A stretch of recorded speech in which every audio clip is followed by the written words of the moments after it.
Hey, Ben Norman here, and in today's video I'm going to be sharing with you the 3 tools that I use to help get more views on YouTube.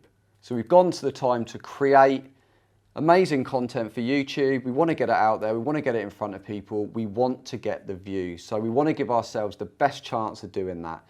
And unfortunately, yes, you can do it manually, but like with anything, a little helping hand. Tools really kind of fill in the gaps, especially on YouTube. They do a lot of the heavy lifting, they do a lot of the analysis, and they feed back in a very simple way the data that we need to make quick decisions on what we're going to go after and what we're going to target. So the 3 tools that I use every single video, every single pretty much stage of the workflow that I go through, I'm using these 3 tools. And that is TubeBuddy, vidIQ, and Keywords Everywhere. So TubeBuddy and vidIQ, some of you may know, you may be using one or the other. I want to go through the reason that I use both of them.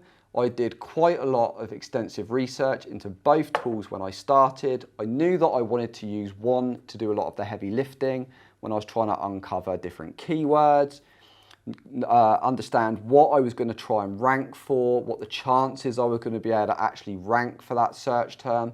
Did a lot of research into both, and what I found was they are both fantastic tools, but they're both fantastic in slightly different ways. And there's certain things that one does that the other doesn't. So vidIQ is really good at showing you how well certain videos are performing. So when you're doing research of competitors, looking at their channel and trying to work out what their best performing content is, I found vidIQ made it really simple just to go to their channel, look at what was trending, and then try and understand. That gave me my starting block for them being able to go in and understand why those videos were trending, unpick them, and then try and create better videos.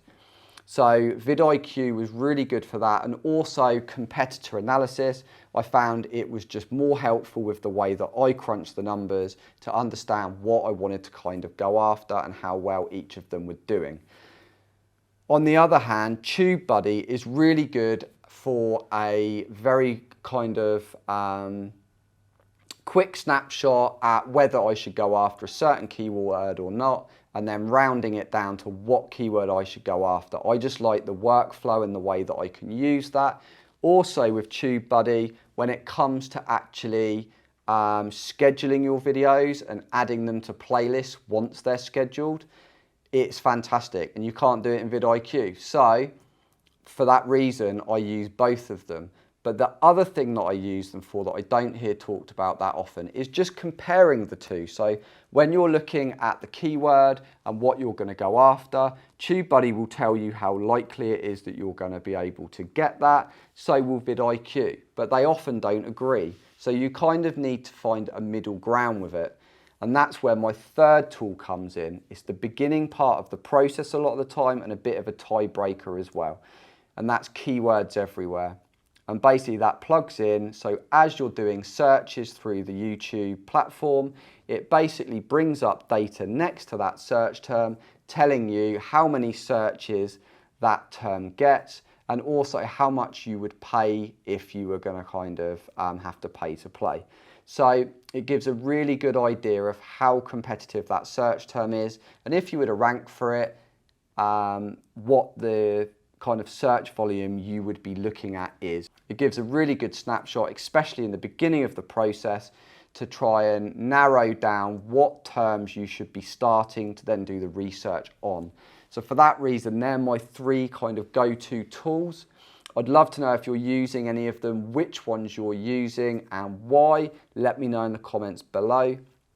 Like I've said the whole way through, this is part of a wider playlist, all on YouTube, and my workflow, the different stages and how I do it.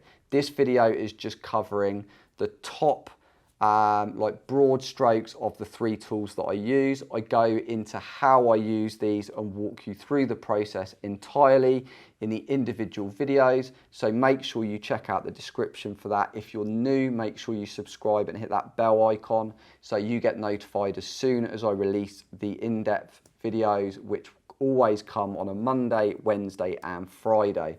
So if you're looking for more content just like this, Make sure you subscribe. Hope you've liked the video. If you have, make sure you hit that like video, and I'll see you in the next video.